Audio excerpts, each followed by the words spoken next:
been a member of Park City Toastmasters for almost 4 years. Time goes so quickly. He cannot believe he is starting a new manual and has delivered 25 speeches? Wow, that's awesome. Each feels like number one. There is a chance he has learned from each one. Today's objectives are to recognize how poets use imagery, rhythm, meter, cadence, and rhythm to convey the meaning and emotions of their poetry, to apply vocal techniques that will aid in the effectiveness of the reading. The title of his speech is The Snitches by Dr. Seuss. Theodore Giselle uses an anapestic tetrameter poetry. There is a long explanation of what this is, but whatever, it is fun. This is project number 2 from the Interpretive Reading Manual. The speech time jam is 6 to 8 minutes. Please welcome Fred.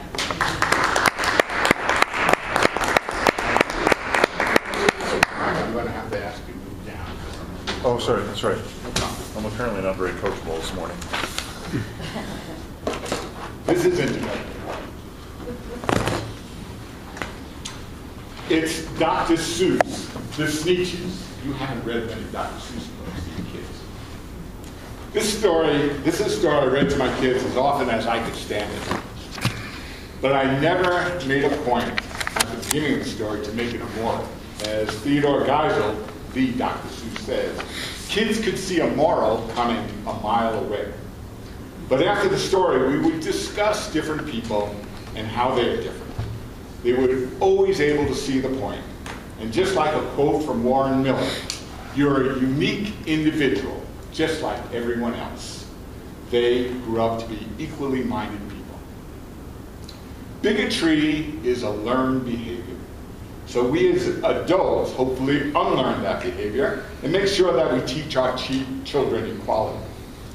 I'm always amazed at arguments and wars that occur among anybody, but especially among similar peoples like in Northern Ireland, the Christians and the Catholics, or the Middle East, the Shiites and the Sunnis, the Israelis and the Palestinians, and now in Ukraine, between Russia and the Ukrainians.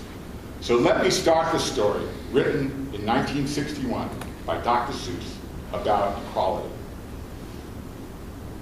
I'll show you a few pictures, but you got to use your imagination. The Snitches by Dr. Seuss.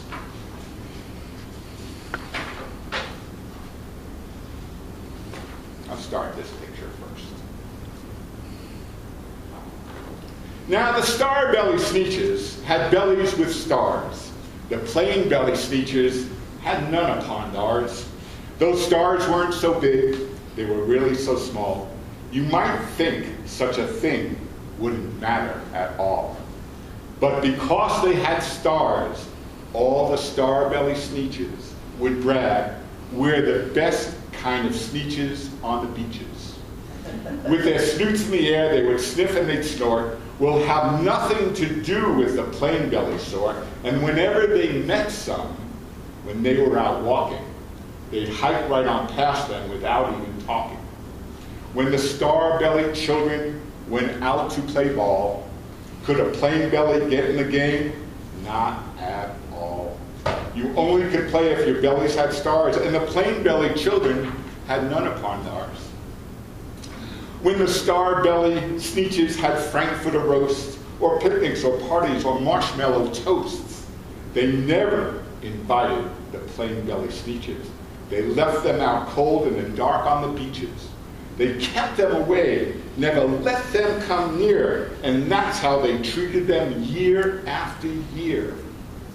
Then, one day, it seems, while the plain-bellied Snitches were moping and doping alone on the beaches, just sitting there wishing their bellies had stars, a stranger zipped up in the strangest of cars. My friends, he announced in a voice clear and keen, my name is Sylvester McBunky McBean, and I've heard of your troubles, I've heard you're unhappy, but I can fix that. I'm the fix-it-up chappie. I've come here to help you. I have what you need, and my prices are low, and I work at great speed, and my work is 100% guaranteed. Then quickly Sylvester McMonkey McBean put together a very peculiar machine. And he said, You want stars like a Starbelly Sneetch? My friends, you could have them for $3 each. Just pay me your money and hop right aboard. So they clambered inside, then the big machine roared. And it clonked and it bonked and it jerked and it burped. And it bopped them around, but the thing really worked. When the plain belly Sneetches popped out, they had stars. They actually did. They had stars upon stars. Then they yelled at the ones who had stars at the start. We're exactly like you. You can't tell us apart. We're all just the same now, you snooty old smarties.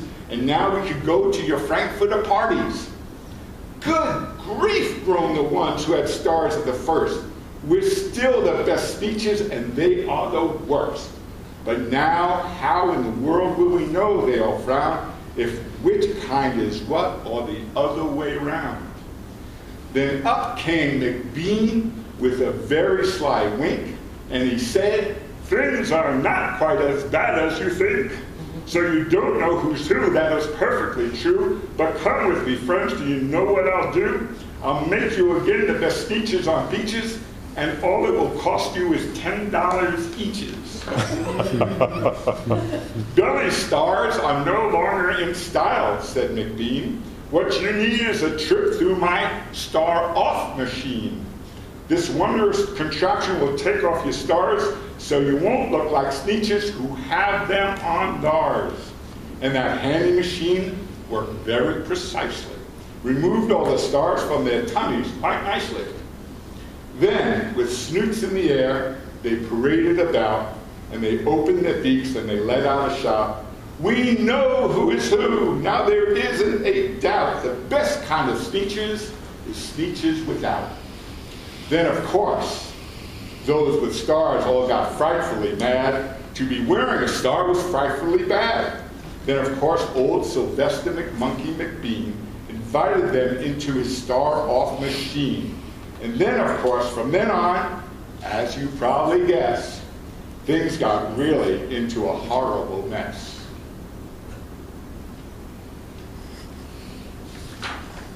All the rest of the day, on those wild, screaming beaches, the fix-it-up chappie kept fixing up Sneetches. Off again, on again, in again, out again, through the machine. They raced round and about again, changing the stars every minute or two. They kept paying money, they kept running through, until neither the plane nor the star bellies knew whether this one was that one, or that one was this one, or which one was what one, or what one was who. Then, when every last cent of their money was spent, the fixed-up chappie packed up and he went. And he laughed as he drove in his car up the beach. They never will learn. No, you can't teach a Sneetch.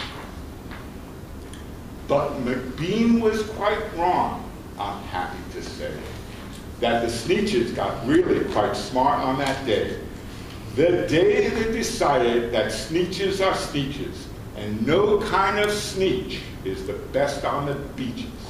That day, all the Sneetches forgot about stars, and whether they had one or not,